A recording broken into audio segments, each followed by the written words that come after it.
Welcome back to Marketing Connected. I'm your host, Xin Ying, and this is Agency Agenda, a show that puts the mic in front of agency leaders, diving into how they navigate the ever-evolving advertising and PR landscape.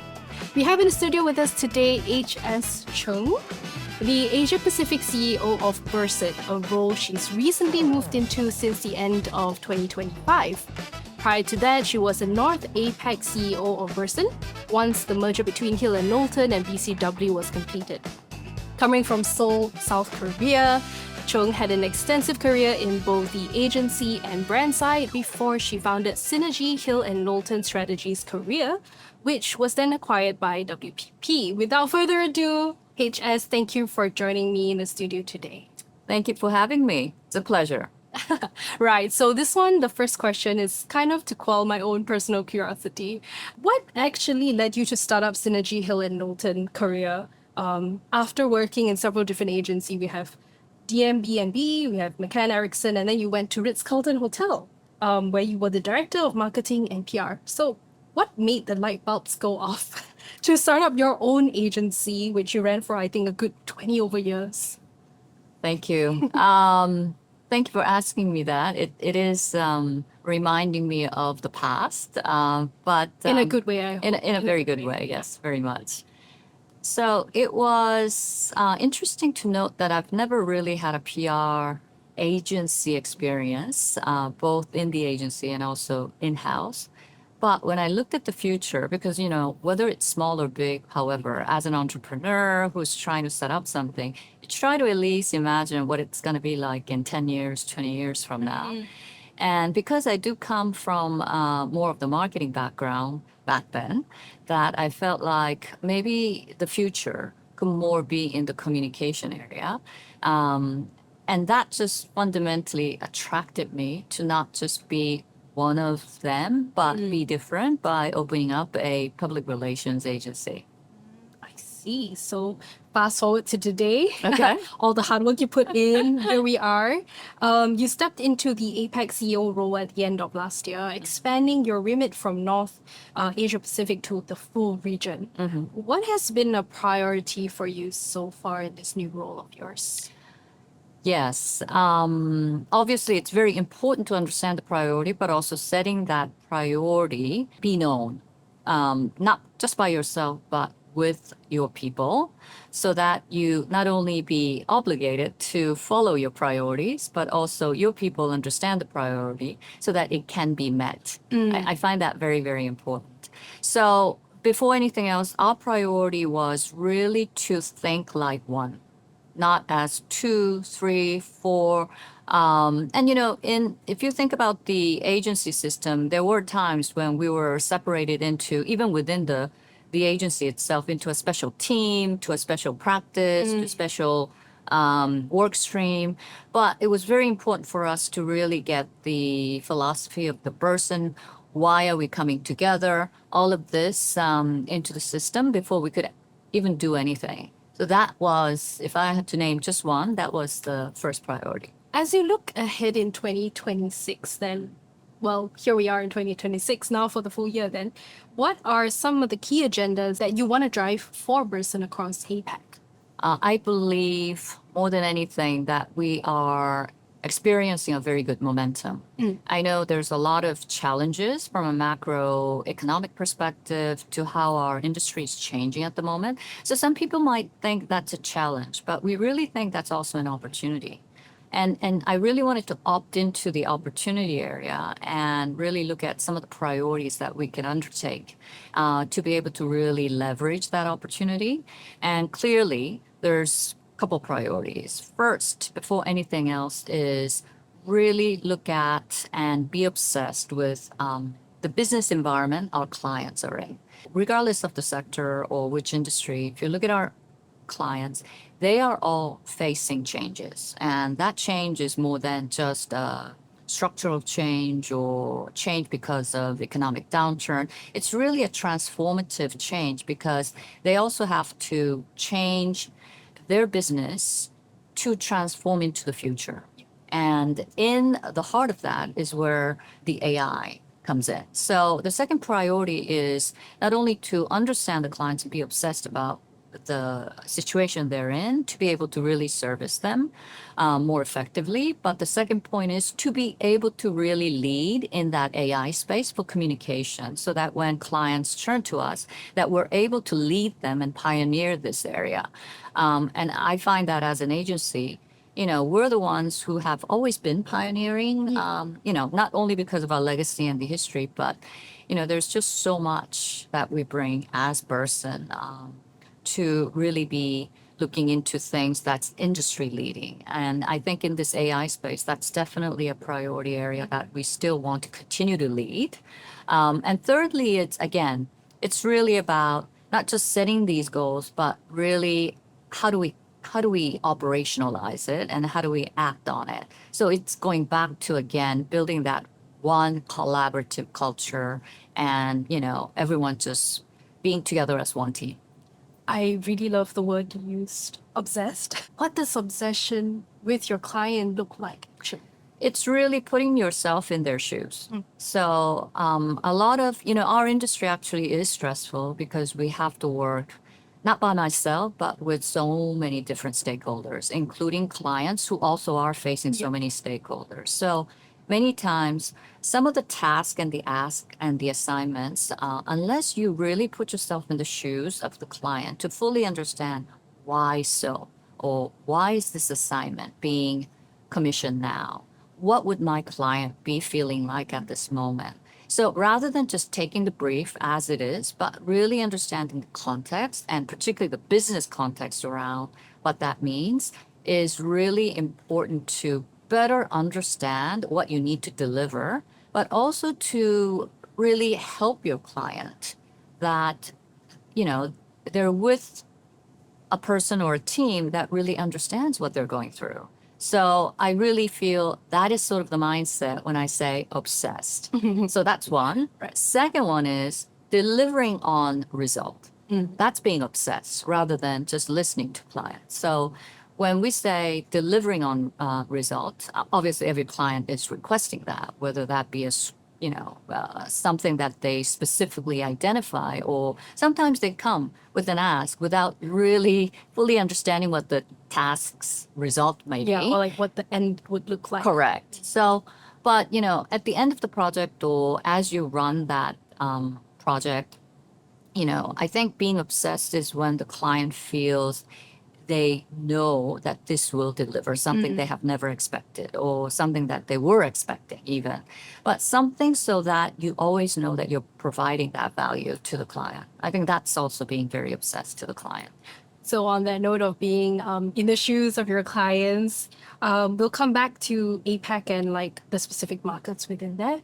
But Burson positions itself around building and protecting reputation while also reinventing how that's done in a landscape right now, I think, especially in this recent few years, increasingly being shaped by digital media and, like you mentioned, AI, content velocity, real-time narratives, social media. How has the definition of reputation and public relations evolved, especially since now PR takes a larger bite, I would say, a larger cut of the pie for the marketing scene?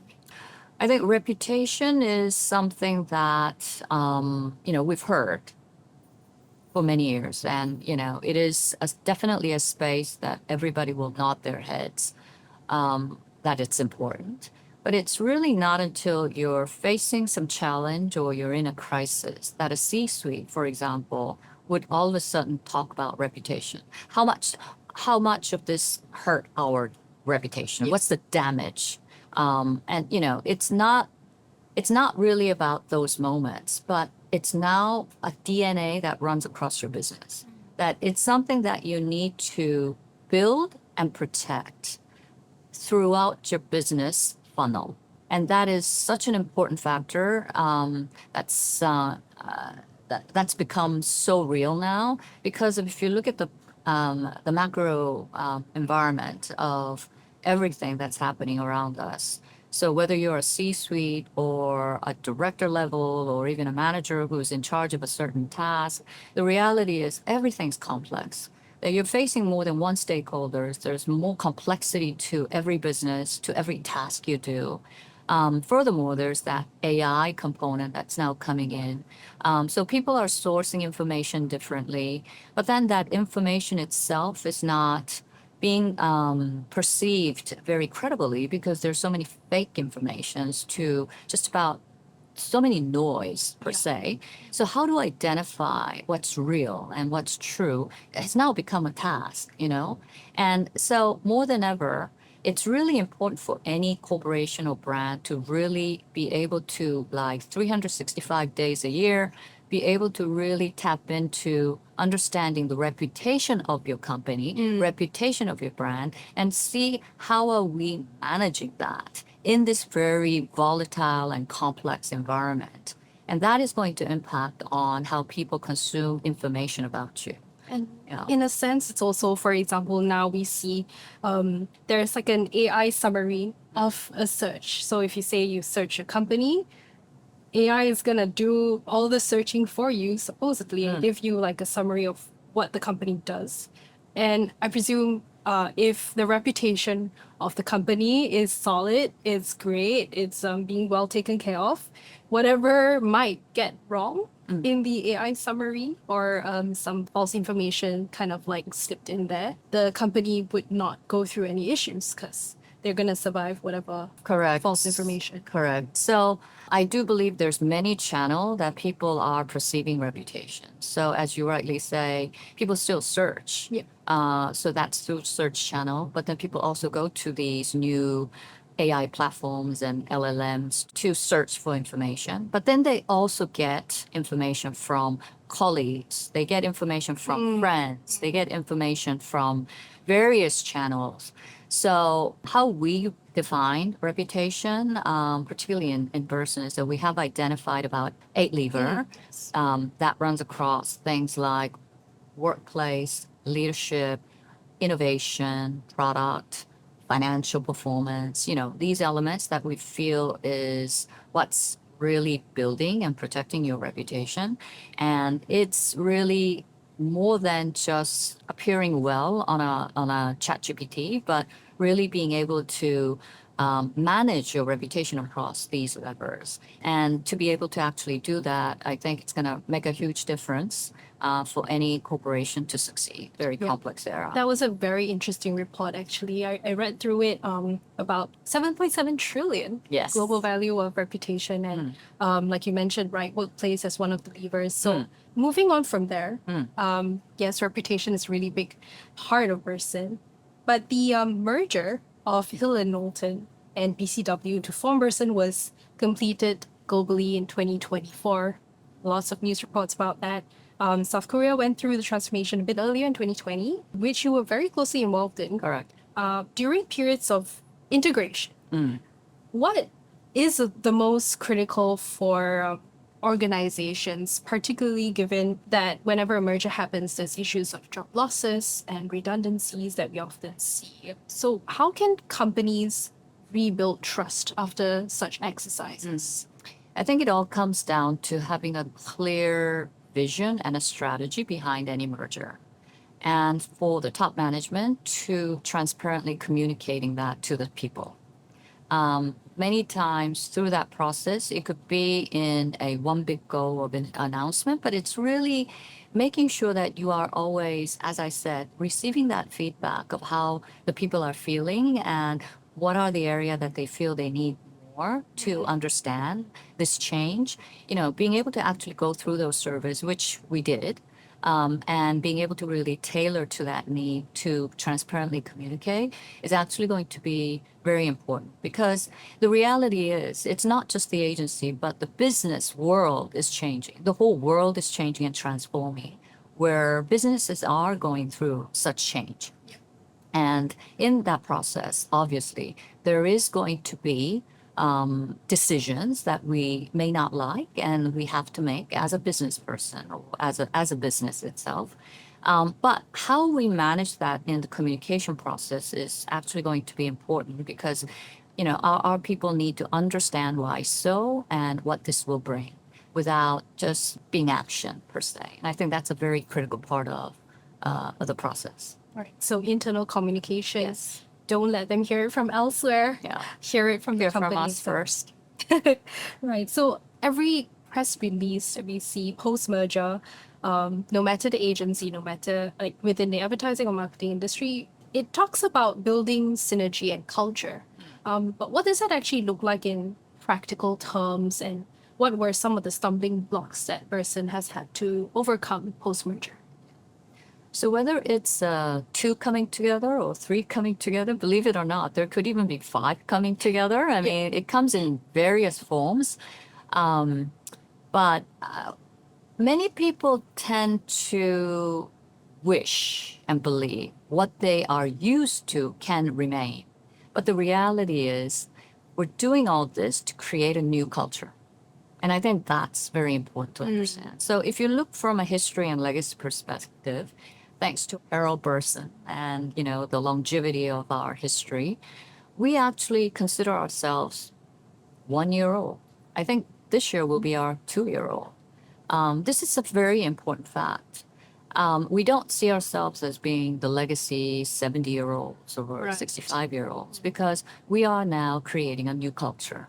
And building that new culture is not something that's going to be top down, but building it together. So once again, that culture building comes with the mindset that it's a new culture and accepting the fact that it's a new culture, which comes with a new vision, new strategy, new changes, and new programs. And setting that into the system is very important in the culture building. As we hear, the PR industry is just booming with pitches, with lots of just brands reaching out to get like PR agencies. Is that something that you guys are kind of diving into as well? the region? Definitely, we are seeing a spike in that and also lots of momentum. But every brief and request is coming with a future forward request. So how do they evolve their existing work, or what is the new way of doing things, or where does AI fall into this? You know, it's all coming with not the usual request, but with future forward requests. So we obviously are very mindful and excited, frankly speaking, because it is exactly the space that we have been preparing for and that we are quite confident that we can drive it. Quite the landscape change there. Yeah. So, And like if it's a one-time project or like a month-long project, it does come with expectation. Even if the brief doesn't say it, I mean, there is fundamentally that expectation from clients that they want to look at this from a different lens, or they want to look at it not like what they're used to doing, but something that is more future-looking. right. So Burson currently operates across 9 markets in APAC. We certainly do. And is expanding the agency's footprint further a priority at this point? And what sits at the top of your agency agenda today? Right. I believe we are at the moment one of the biggest international communication company in the region. So for us, scale is there. It's really more prioritizing about that local expertise and understanding of each specific market that is going to be very much more needed and important. And I think just setting up an office for the sake of having a footprint no longer is really valuable. And clients also recognize that immediately. They don't really see geographic presence or, you know, like a location footprint that important anymore. As long as the tasks that they bring can be taken or taken care of in whichever format. Whether that's a central team or some sort of a borderless combined team, or a combination of, per se, human and machines, you know? So this, particularly in the AI era, how we work and how we evolve our workspace is also completely, it's going to change. So thanks to, you know, WPP, having invested so much on what's called a WPP Open, which is, you know, allowing us to access all these workspace to be able to service our clients in a more cohesive and much more in a effective and efficient way. It's giving us a lot of leeway and opportunity to service clients that doesn't really look at footprints as a priority. So when you look across APAC today, which markets would you describe as being in a very high growth mode right now? Like you say, that it's a momentum year for you guys. And what are some of these key factors driving this growth? I think APAC as a region itself is a high growth potential. So we will become one of the largest GDP in the next 5 years. So this is where the growth is. This is where the growth is, ladies and gentlemen. So I really feel excited when I think about that. And then if I deep dive into the region, as you already know, it's very diverse. We call it dynamic, but I think right now, better word is being diverse. So every market has also its own uniqueness and, its characteristics, which we need to be mindful of. And so every market has different growth strategy than just thinking for the whole of APAC, there's a strategy that's going to fit one size for all. From a volume perspective, there is definitely opportunity in untapped and big markets like India, like Indonesia, for example, that no one's going to argue, who's been in this region for a long time. But then there is also, if you look at from like a cultural impact or influence perspective, country that's not volume, but country like Korea continues to bring that K trend, K tech, K food to like someone was even saying like K teachers. What is that? So anything from that market is also translating in this region in a much more of a soft way. And I think that's also a different perspective to look at where the growth can potentially be. And then if you also look at areas like tech, marketing tech to AI, where is that technological development being piloted or innovated at, or where's the test bed? It's this region, right?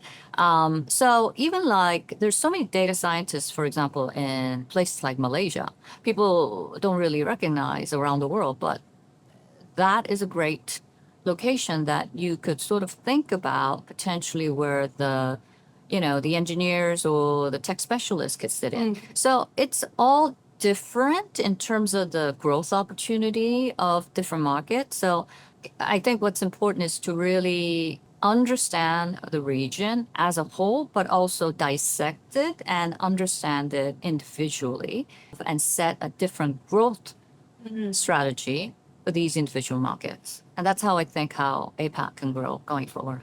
It's a good place to wrap up because finally we want to look ahead. What do you think will most fundamentally change the role of PR agencies by 2026, 2027? And how is Burson positioning itself to stay ahead of the pack? I believe we PR agencies should and will need to aim to be a business solver, problem solver. And that is because most of our clients are facing lots of challenges that they've never faced before. So it is not just the geopolitics to business value chain, different tariff issues. It's now also looking into the AI transformation, for example. So we need to actually be able to sit at the board level or at C-suite level to be able to discuss these challenges, to bring to the table the importance of stakeholder management, to looking at transformation communication, to actually helping our clients to look at reputation and the importance of that. So I really think the future, immediately, even in 2026, we are going to see more of that C-suite advisory to business transformation type of projects. But going into, let's say, 3 years, 5 years from now, PR professionals will be taking a seat more heavily in that C-suite to board level discussions. So to be able to do that, we ourselves need to be also making effort to be able to understand the business, the macro impact behind that, but also being able to really get ourselves intelligent to be able to consult in these situations. And to speak C-suite language, per se. Right. And on that note, thank you so much, HS, for joining me on this conversation on Agency Agenda. Thank you so much. The listeners out there, fear not. Although this interview with HS Chung of Burson is over, we've got loads of other episodes you can catch on our Marketing Connected channel and YouTube.